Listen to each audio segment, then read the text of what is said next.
Thank you, Uli.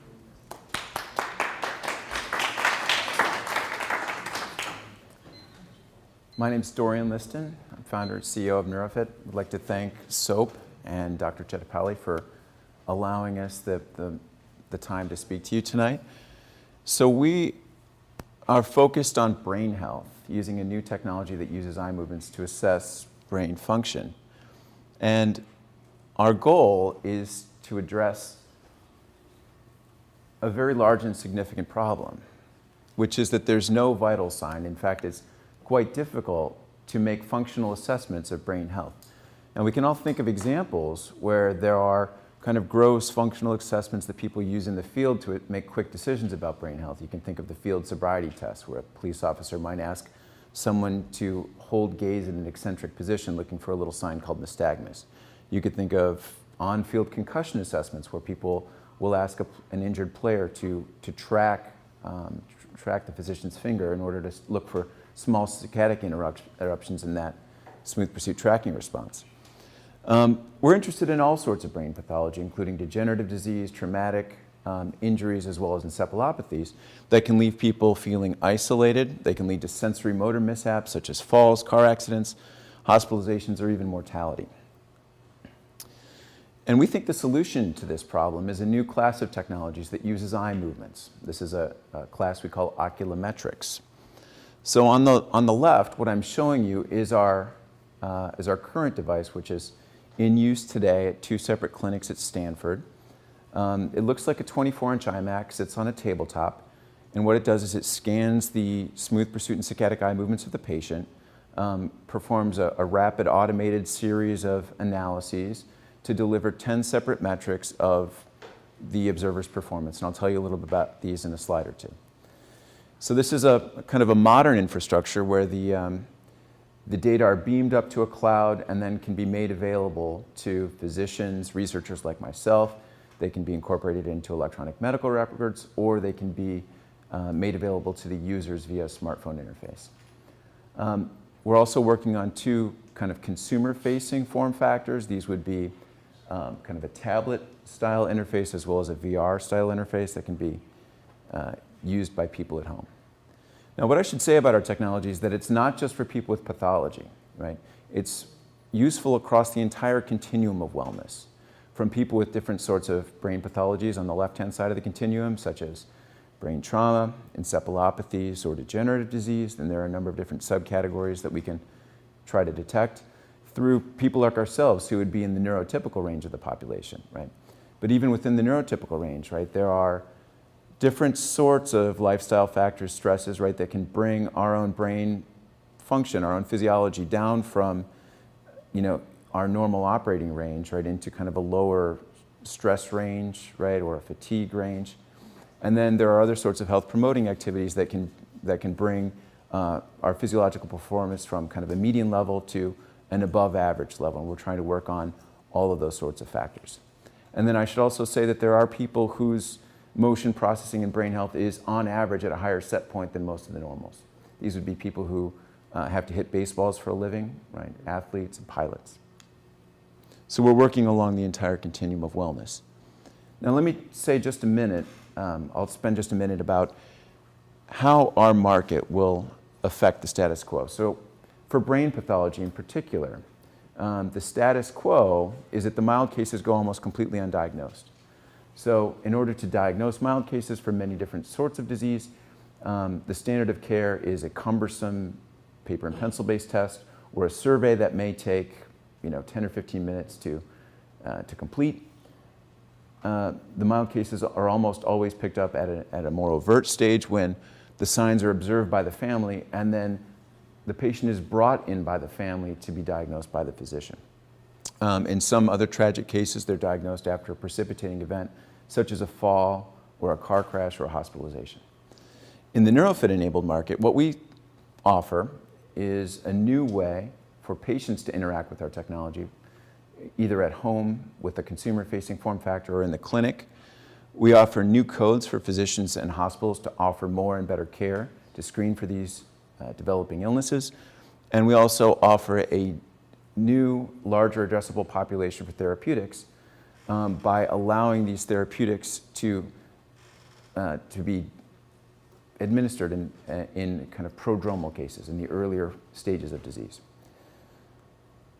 I just want to show you a little bit of data here because I think this is a really fascinating kind of display of what happens with disease. So on the left, what I'm showing you is our summary figure from an overt case of dementia that stems from liver disease. On the right is a control. So there are two metrics that we use that are traditional physiological measures. These are latency and acceleration, which are both prolonged and sluggish in the demented patient, whereas they're quick and normal looking in the control. In the top right, you can see that there's a clear change in the ability of this person to perceive small changes in direction. So if we were robot trackers, if we were perfect, right, this would be a line with unity slope and no noise, which is very close to what you see in the control patient.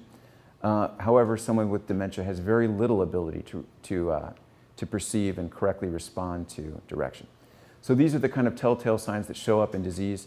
When we see cases of brain pathology, it's not very subtle. These are usually very easy to pick out. And it gives us the ability to resolve different kind of striations in the patient population. So what I'm showing you on the left are our summary metrics collected in a data set from Stanford. So in the top panel, what I'm plotting is the paper-based test. This is the current standard. It's called psychometric hepatic encephalopathy score. And that shows a nice degradation as the patients become more severe. And we were able to achieve the same sensitivity with our eye movement-based test. And what we want to do is take this kind of discrete three-level striation and then transform that by understanding more about these relationships into something that looks like the little dashboard I've drawn at the right, which is basically the natural history of the disease from time of diagnosis through decompensation, as well as a trajectory and an expected time course. So what we need to do is understand the time course of these factors, so the different sorts of kind of demographic and social determinants that contribute to our test. And this is the underlying statistical structure that we're building up now with data sets at Stanford and elsewhere. We also are mapping these data to the health risks and the outcomes, including falls, motor vehicle accidents, different sorts of medications, and other aspects of these particular diseases. Here's our strategy. We're a startup. We're 8 people right now. And our first task is to develop pilot projects with influential channel partners, influential medical centers, including Stanford, UCSF. We're also working with pharma, as well as insurance. We're building an app to help individual users and people with different sorts of pathology manage and promote their own brain health via exercise, rest, nutrition, stress, those sorts of things. And then finally, we're using our seed round, the time that we're in right now, to develop proof points in different aspects of the market. So we're working with, as I mentioned, clinical environments, both Stanford and UCSF. And then on the other end of the continuum, we have machines deployed in Major League Baseball. So this season, we had 2 separate pilot projects with Major League Baseball. We have one of our machines right now at the player development complex for the New York Yankees in Tampa. And they're using it both to assess hitting talent, as well as a way to track the wellness of their players during critical portions of their season. We're different than the rest of the companies in our particular category in that we've built all our tech stack from the ground up. It's all our code. It's all our technology. And we're addressing a number of different sorts of brain pathologies. We're not just focusing in on traumatic brain injury. And also we have an approach that's quite attractive to pharma because we have a very high sensitivity test that we can deliver in the clinic, as well as consumer-facing form factors. Here's our team, our crew at present. So I'm the CEO, PhD in oculomotor physiology. We have an expert in medical devices. He's had 4 medical devices that he's taken through trials. He's had several exits. We have a hardware expert. We have Dr. Lita Papadopoulos, who's our medical innovation lead, physician, MBA. Corey Bridges, who's had successful exits in the digital health space, has built an app of the type that we're embarking on. Robert Bruce, computer science professor from San Jose State, he's building embedded systems for us. And then Dimitri and Ali, our engineering crew, doing industrial design and back-end support. Thank you all for your time and kind attention.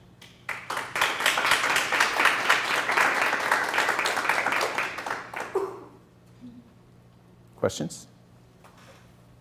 What kind of sensor do you use to detect the eye movement? It's a 2 megapixel.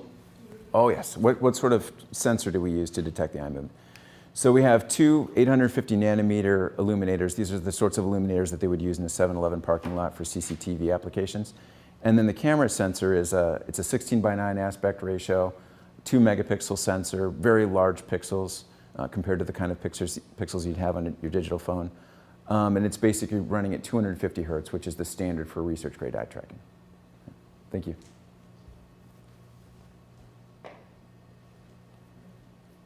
Another question. Yeah. You mentioned that you measure the latency and acceleration for tracking eye movements. What sort of measurements do you make on saccadic eye movements? Yeah, great question. Great question. So what I'll do is I'll just show you each one of these metrics. So the two most kind of low-level physiological metrics would be latency and acceleration.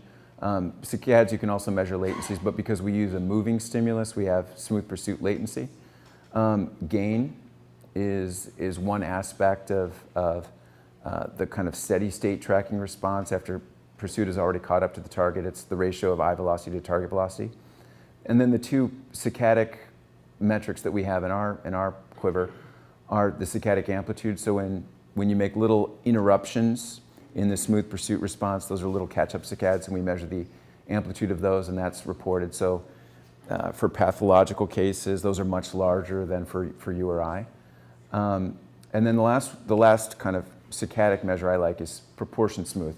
And this is a very powerful metric. I particularly like it because I made it up. And it's like gain, except for displacement. So what I'm plotting is the proportion of eye displacement that is comprised of smooth pursuit over total eye displacement. And usually that's one of the most sensitive metrics for any sort of disease. So more from a business practicality standpoint, so if I want to use this, Yep. okay? What does it cost if I wanted to use this to develop a baseline and then a tracking device moving forward? If I wanted to do it personally? Personally. So what we would set up personally would be, let's say if you were a pro football player, for example, and you're just entering your rookie year, right? What we would do is we'd say, look, we're as interested in your brain health as you are. So we would set it up in your house. We'd come up with some nominal fee, right? We're a startup. We can negotiate about that. And we would allow that person access to unlimited scans as often as they wanted, right, for their entire career. We'd come up with some sort of a hardware lease model, right, that would make it worth our while not to pull that machine from your house and give it to Stanford for another medical experiment, but it would be something reasonable, something nominal. I'll make it easy for you. Yeah. So theoretically, Yep. football team, an NFL football team, Sure. could take the entire team Yep. and develop baseline. They could. Well, the entire If they wanted to, they could. Yeah. Got it? Yep. But they could develop a baseline. Yep. And then moving forward, do repetitive tracking of those individuals, not necessarily because of a hard hit or an injury, but Yep. just from game to game to game. Yep. And is it your impression so far that you could use this technology to make early diagnosis of changes that would be clinically relevant? We can see changes stemming from any number of sources. We know, for example, fatigue will change the scores on a high frequency basis. I'm going to show you a little bit of data that I collected on myself. So what I'm showing you here is a time series history of my own kind of composite scores. So you can see those scores start off at a fairly low level, increase to a kind of an intermediate level, and then kind of plateau a little bit later in the time series history. There are also a couple dips, right? There's one right at the beginning of the time series trace. There's one right in the middle. So in the middle, what I've done is kind of blown up that series of points. And what that is an acute brain insult due to alcohol. So a blood alcohol level of 0.03, and then as it resolves back to baseline. So it's quite sensitive. A lot of things you can see. Yeah. Yeah, there's a lot of applications. A lot to work with. Yeah, we've got a lot of work to do, for sure. Yep, please. How much traction do you have? We're gaining traction by the day. So We have machines, UCSF for Alzheimer's disease and MCI. We have 2 machines at Stanford, one in the bariatrics clinic for obesity-related indications, one in hepatology for dementia-related to liver disease. We just had a meeting today with pediatrics, so Lucille Packard's Children's Hospital, we're trying to work on pediatric applications.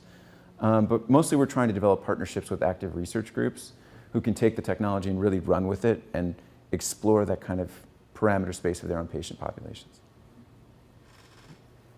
Have you looked at retinal exam as one of the metrics as well? Because there are potentials for vascular health through that, a quick exam for your vascular health. It would be fascinating. We haven't looked into retinal correlations yet. I think that would be fascinating. We would just find the right ophthalmologist. But if you're an ophthalmologist, we should talk. We're working on that. Thank you. Last question. So, let's go to the finance side. Sure. What have you raised and what are you looking for? We are trying to, well, we are raising a seed round right now. Oh, you are? Yeah, we are. So we entered an accelerator at the beginning of this year in Nashville. We're raising seed right now. We're raising $2 million. You guys with Jumpstart? We are Jumpstart. Yeah. Yeah. We'll talk. All right. Thank you.